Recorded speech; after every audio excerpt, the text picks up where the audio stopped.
Nasogastric feeding is where a narrow feeding tube is placed through your nose down into your stomach. The tube can be used to give you fluids, medication, and liquid food complete with nutrients directly into your stomach. So hello, I am Jeline Banis from GS Nursing 3A and now I am going to perform the nasogastric feeding. So first, we need to introduce ourselves to our patient. So hello, I am Jeline Banis. I am your nurse today and I am going to perform the nasogastric tubing po. So first, we need to identify the patient if kung siya po yung if tama po yung puntahan nating patient. So hello, you are Mrs. Reyes and birth of this is April 18, 2000. So while we confirm po na siya po yung right patient na puntahan natin, so i-explain po natin ang procedure and i-discuss natin sa kanya. So hello ma'am. So today po, ang ating pong gagawin is nasogastric feeding po, kung saan ito po ay nakakatulong po sa inyo at ito po ay order ng doktor. Gather the appropriate equipment that we need to use. So, una po is a septo syringe, the oral nutritional supplement as prescribed, the jug of water, the pH strip, and the measuring tape, and the medication as prescribed and the feeding schedule po.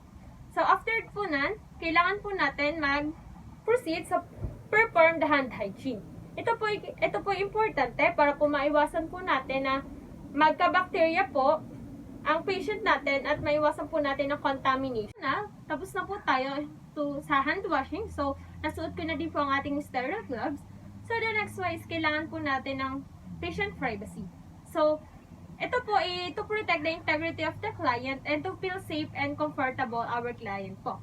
So, after po nun, is position natin ang ating client in collar position para po maging comfortable siya while we are feeding po. After to position our patient is, we need to assess the tube if tama po yung pagkakalagay using our stethoscope.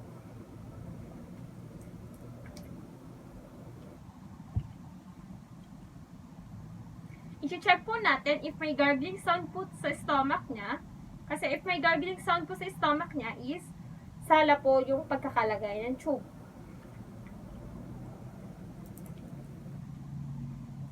After assessing the patient po, is i-assess naman po natin yung residual feeding content po. So, after po nun, is mag-administer na po tayo ng feeding. So, before we administer the feeding po, is i-check po muna natin yung expiration date ng ating ibibigay na feeding sa patient.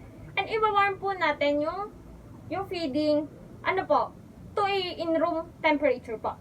So, i-clean po muna natin yung po ng feeding, yung pinaka-opening po, yung container using the alcohol po.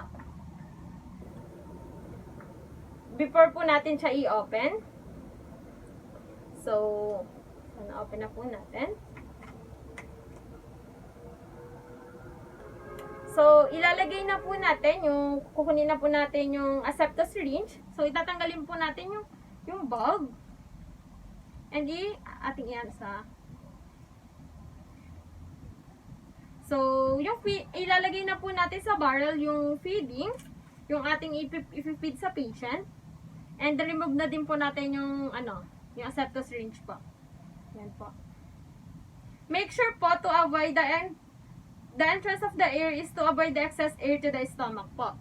So, nailagay na po natin yung food. So, yan.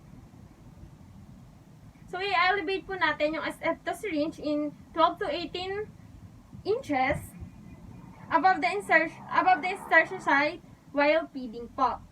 So, yan po. So, this is to permit the feeding how slowly at the prescribed rate po. So, after nun, gaklam po natin yung tubing to stop the flow in a minute if the client experience the discomfort po. So, after po nun, ipaplush na po natin yung feeding tubing with a 50 to 100 ml of water. And mag-add po tayo ng water before feeding solution has drained from tubing po. So, bago po maubos is maglalagay na po tayo ng water. 50 to 100 ml po. So, So, ang water cleans the lumen of the tube and to prevent the further blockage by sticky stomach, ay sticky formula. So, after po nan, ikikink na po natin yung feeding tube once the water has run na po through it. So, after po nun, i-detach na po natin yung septo syringe to the cover of feeding tubing po. To detach na po the septo syringe po, is i-clean na po natin yung mga materials na ating ginamit. So, i-remove na po natin and i-discard na po natin yung ating gloves. So, mag-perform na po tayo ng hand washing.